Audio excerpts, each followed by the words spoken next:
Picture the scene.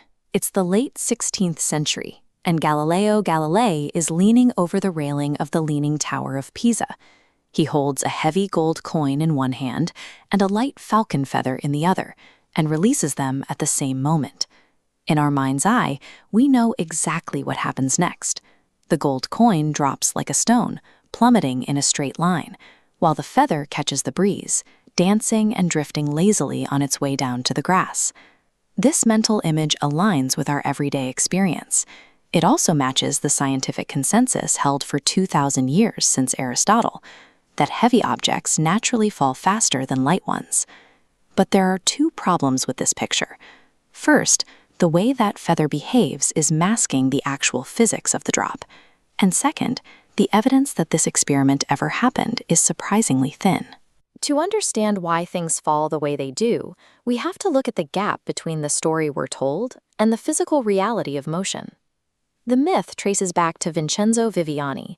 He was Galileo's young secretary, and decades after the scientist's death, the author of his first biography. Viviani wrote that Galileo climbed the famous tower and dropped objects of unequal weight to prove they hit the ground simultaneously.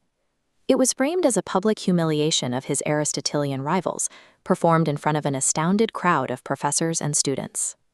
Modern historians find no contemporary evidence for this.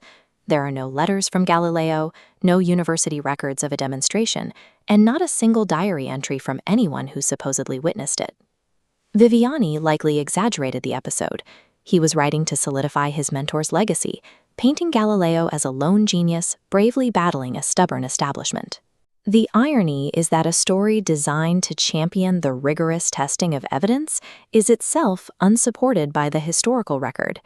If we return to our imaginary drop and accept that the feather didn't fall slower simply because it was light, we have to ask what actually caused it to drift. The culprit is aerodynamics. The Earth's atmosphere acts like a fluid. As the feather falls, its large, flat surface area catches that air, creating an upward resistance that physically counteracts the downward pull of gravity. To see the pure math, we remove the atmosphere and drop our objects in a vacuum.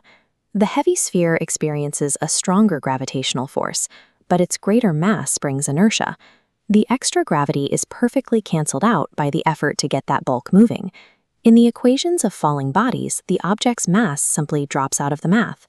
Without air in the way, every object accelerates toward the ground at the exact same rate. Galileo may not have staged a theatrical drop at Pisa, but that doesn't mean no one else in Europe was doing the physical work. In 1586,